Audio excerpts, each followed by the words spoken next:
Hello friends, welcome to my YouTube channel. दोस्तों, आज हम बात करेंगे कि ऑयल एंड गैस सेक्टर में बहुत सारी चीज़ें मना होती हैं, प्रोहिबिटेड होती हैं, या उसके लिए बहुत सारा रूल होता है, रेगुलेशन होता है, पॉलिसी होती है कि इन चीज़ों को लेके जाना ममनू है, मना है, प्रोहिबिटेड है, नॉट अलाउड। ये सारी चीज़ें आती हैं। एज ए HSC पर्सन कई जगहों पे हमें ये तकलीफ़ होती है, क्योंकि जो इंजीनियर है वो डिस्कस करना शुरू करता है कि मोबाइल फ़ोन क्यों नहीं लेके आ सकता, इसका रीज़न क्या है, लैपटॉप क्यों नहीं लेके आ सकता, इसके रीज़न क्या है। एक्सप्लेनेशन देने के चक्कर में हमें तकलीफ़ होने लगती है और वो लोग वायलेशन करने के लिए हमारे साथ डिस्कस करते हैं, अपने काम को निकालने के लिए, भले एक्सीडेंट हो जाए। लेकिन हमारा काम है, हमारा रोल है रिस्क को कम करना, रिस्क लेवल को मिनिमाइज़ करना, मिटिगेट करना और एक्सीडेंट को अवॉइड करना। हमारा टारगेट है ज़ीरो एक्सीडेंट। लेकिन उनको ये बात समझ में नहीं आती है। अब आज हम बात करते हैं कि कुछ चीज़ें मना है, जैसे सिगरेट। आपको पता है कि सिगरेट अंदर लेके जाना मना है। हालांकि सिगरेट से न तो आग लग सकती है और न ही उससे कोई ब्लास्ट हो सकता है। लेकिन सिगरेट मना क्यों है? तो एग्जाम्पल मैं आपको एक दे रहा हूँ कि सिगरेट अगर आप लेके गया, सिक्योरिटी ने चेक नहीं किया, फर्स्ट डे लेके गया, सेकंड डे लेके गया, थर्ड डे लेके गया और चेक नहीं किया, तो फोर्थ डे आप लाइटर भी लेके जाएंगे। जब लाइटर और सिगरेट दोनों आपके पास रहेगा तो आप सोचेंगे कि चलो यार, अब तो दोनों मेरे पास है, क्योंकि दिल आपका मानेगा नहीं और आप स्मोकिंग के लिए कहीं छोटी सी जगह जैसे वॉशरूम वगैरह कहीं भी जाके आप स्मोक कर सकते हैं। जब इन जगहों पे आप करेंगे तो इससे क्या होगा, अगर गैस लीक हुआ, कहीं पे गैस का सोर्स हुआ तो आग लगने का चांस है, क्योंकि ऑक्सीजन ऑलरेडी है, फ्यूल ऑलरेडी है ऑयल एंड गैस के अंदर। सिर्फ सोर्स की ज़रूरत होती है जो आपने पैदा किया और आग लग सकती है। तो ये चीज़ें हमें उनको बताना है कि सिगरेट इसलिए अलाउड नहीं है कि सिगरेट के वजह से आदमी का मन भाग सकता है और आदमी पीने की तरफ उसकी रुझान हो सकती है। इसीलिए ये साइड के अंदर प्रोहिबिटेड है और साथ में उसका लाइटर भी। अभी कोई बोलेगा कि सिगरेट अगर प्रोहिबिटेड है तो फिर रिग वगैरह में ऑफशोर में क्यों लेके जाता है लोग? तो ऑफशोर में अलाउड है, अकोमोडेशन एरिया में डेजिग्नेटेड स्मोकिंग एरिया बनाया गया है और वहाँ पे लाइटर होता है, इलेक्ट्रॉनिक लाइटर होता है। आपका अपनी लाइटर लेके नहीं जाना है। उस लाइटर में आपको स्मोकिंग करना है और सेम जगह पे उसके बाहर आप स्मोकिंग नहीं कर सकते हैं। अभी लाइटर भी, आप तो लाइटर समझ सकते हैं कि ये ओपन फ्लेम है, इसीलिए लाइटर बिल्कुल अलाउड नहीं है, क्योंकि ऑलरेडी ये इग्निशन सोर्स है और ये यूएई गवर्नमेंट का रेगुलेशंस भी है, ये लॉ भी है। अभी article 7 of the UAE federal law number 15 of 2009, यानी ये है टोबैको कंट्रोल और smoking prohibited in close public places. ये एक आर्टिकल है। इस आर्टिकल के हिसाब से स्मोकिंग करना पब्लिक प्लेस में भी मना है और ऑयल एंड गैस सेक्टर में लेके जाना भी मना है। आप उनको बता सकते हैं। अब हम चलते हैं सेल फोन्स कैमरा, यानी मोबाइल फ़ोन कैमरा, ये क्यों अलाउड नहीं है? कोई पूछ सकता है आपसे, तो आप उसको एक्सप्लेनेशन देना है। हमारा काम है कि उसको सेटिस्फाइड करना है, जो रीज़न बता करके। तो सबसे बड़ी बात है कि मोबाइल फ़ोन जो नॉर्मल है वो स्पार्क इमिट्स करता है। अभी जब ये कॉल आएगा, कॉल आप रिसीव करेंगे तो वहाँ पे एक जो रेडिएशन निकलता है, उस रेडिएशन की वजह से अगर एनवायरनमेंट में कहीं भी गैस लीक हुआ तो उस रेडिएशन की वजह से फायर हो सकता है, क्योंकि आपका जो नेटवर्क से टच होगा, आपका रेडिएशन जो है वो जहाँ भी टावर होगा उस टावर से टच होगा, इस बीच में फायर इंसिडेंट होने का चांस है। तो ये याद रखें आप लोग कि ये हमारा जो पॉजिटिव इनको एक्सप्लेनेशन है। सो दोस्तों, कैमरा के हवाले से कैमरा क्यों अलाउड नहीं है, तो आप समझ सकते हैं कि कैमरा के बारे में बहुत सारी बातें हैं। जो कैमरा होता है वो नॉर्मली, जो नॉर्मल मोबाइल के अंदर कैमरा है वो नॉन आईएस होता है, इंट्रिकली सेफ नहीं होता है, एक्सप्लोजन प्रूफ नहीं होता है और उस कैमरा को कवर प्रॉपर नहीं किया जाता है। तो उस इंट्री में if there is very very tiny hole, छोटा सा होल होगा, उसमें गैस एंट्री कर सकता है। और जब आप फ्लश यूज़ करेंगे तो उस फ्लश के पास एक स्पार्क होता है, उस फ्लश की वजह से आग लग सकती है, ब्लास्ट हो सकता है।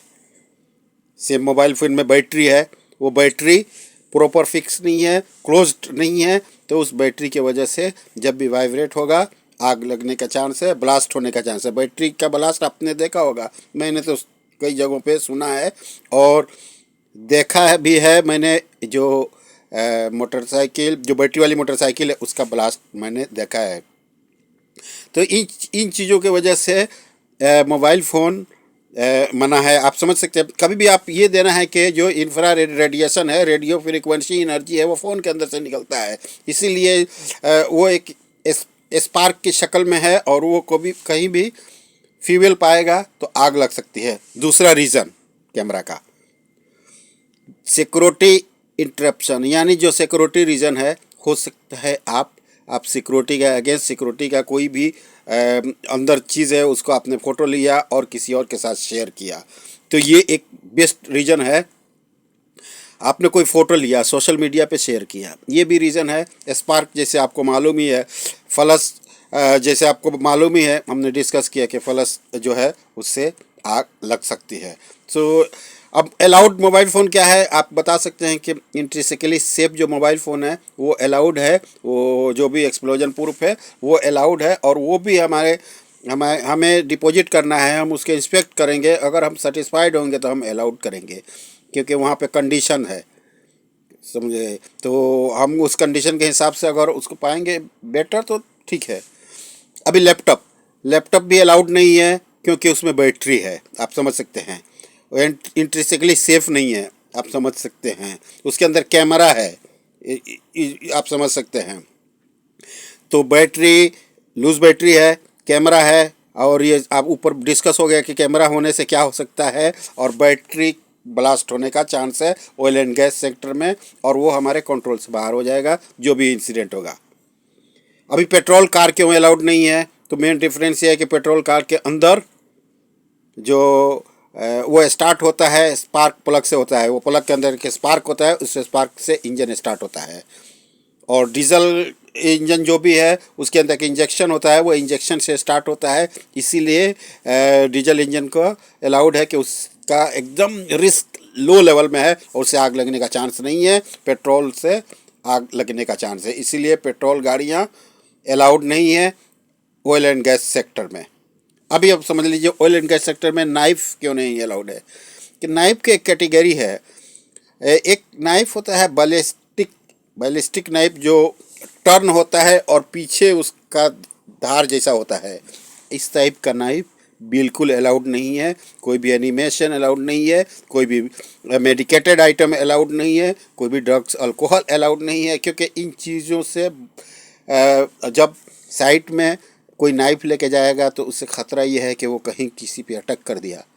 तो इसीलिए आप बोला गया है कि जो आदमी भी ऑयल एंड गैस में हो, काम करे, वो मेडिकली फिट हो, मेंटली फिट हो, और उसको ट्रेनिंग दी गई हो, उसको अवेयरनेस दी गई हो, उसको उसको पीपीईज वगैरह पूरा दिया गया हो, और उसको नॉलेज हो कि इन केस ऑफ इमरजेंसी कौन सी जगह पे जाना है। अभी वर्किंग एरिया में ईटिंग भी अलाउड नहीं है, फूड वगैरह जो लिक्विड वाला फूड है उसको लेके जाना अलाउड नहीं है। क्यों अलाउड नहीं है, क्योंकि उसके अंदर एक, आप जब खाने के टाइम में मिनरल्स आएंगे, और वो मिनरल्स जब ओवर मिनरल्स होगा आपके अंदर, तो आपका बॉडी में प्रॉब्लम हो सकता है, आपका हेल्थ को प्रॉब्लम हो सकता है ज़्यादा मिनरल्स हुआ तो। इसीलिए लिखा गया है कि large doses of minerals can also lead to health problem, इसलिए इसका मना है। अब दूसरा रीज़न ये है कि हम वर्किंग एरिया में, हमारे पास फैसिलिटीज़ इतना, साबुन, सोप, वॉशिंग पाउडर, ये सब चीज़ें नहीं है कि हम अपने हाथ को प्रॉपर तरीके से साफ़ करें और खाना को खाएं। तो हमारा हाथ साफ नहीं होगा, इसके अंदर केमिकल होगा, और वो केमिकल फूड के अंदर जाएगा, और through food it is going to our body, और वो क्या है, क्रोनिक हेल्थ इफेक्ट होगा। इमीडिएट आपको पता नहीं चलेगा, एक्यूट नहीं होगा, लेकिन क्रोनिक 5 साल 10 साल के बाद आपको पता चलेगा कि आपके किडनी में कुछ हो रहा है। किडनी फेलियर हो रहा है। तो ये सब चीज़ें क्यों होती हैं कि आपने कंटामिनेटेड जगह पे खाना खाया है और उसका उस कंटामिनेशन आपके अंदर आया है। एक एग्जांपल आपको दे रहा हूँ मैं कि एक आदमी ने तंबाकू बनाना चाहा। आपने कभी भी देखा कि मोस्टली तंबाकू बनाने वाले लोग हाथ नहीं धोते हैं और तंबाकू बनाएंगे, खूब रगड़ेंगे, रगड़ रगड़ के खुद भी खाएंगे और अपने कलीग को भी, अपने दोस्त को भी जो बगल में है उसको भी खिलाएंगे। तो जो इसके अंदर कचरा रहा वो कचरा अंदर भी गया और हमारे फ्रेंड के अंदर भी गया, जो दोनों के लिए तकलीफ दे है। तो आप समझ सकते हैं कि इन सब चीज़ों से हेल्थ का प्रॉब्लम होता है और ये चीज़ें हमारे साइड पे बिल्कुल बिल्कुल मना है। तो दोस्तों, आपको मैंने एक्सप्लेनेशन बता दिया हर चीज़ का। अगर इसमें आपको कोई भी कमी नज़र आती है तो आप मैसेज करें, मैं आपको और क्लियर तरीके से एक्सप्लेन करूंगा। और आप कहीं भी आपको किसी से डिस्कस करने की ज़रूरत नहीं है, उसको सिर्फ सेटिस्फाइड करना है, एक्सप्लेनेशन दे करके सेटिस्फाइड करना है। हमारा एचएससी का रोल सोशल रोल है, सॉफ्ट रोल है, पोलाइट रोल है। हम अगर कोई अनसिप एक्ट भी कर रहा है तो उसके साथ हमें पोलाइटली बात करना है और उसको बताना है कि देखो इसकी वजह से तुम्हारा एक्सीडेंट होगा, इसके पीछे तुम्हारी माँ है, बाप है, बीवी है और बच्चे हैं, उन सबको तकलीफ हो जाएगी। एक तुम कमाने वाले हो और घर में पैसा नहीं जाएगा तो सारे लोग तकलीफ में आएंगे। तो इस तरह हम कम्युनिकेट करके बाद में उसको थैंक यू बोलने के बाद हम अपने अलग स्टेप लेंगे अलग जगह पे। अगर वो नहीं मानता है तो फिर हमारे पास बहुत सारी अथॉरिटी है, उसको यूज़ करेंगे। सो दोस्तों, आशा करता हूँ कि आपको ये वीडियो पसंद आएगी। Thank you very much friend. अपने दोस्तों के साथ शेयर करें, लाइक करें और कमेंट्स करें। Thank you again.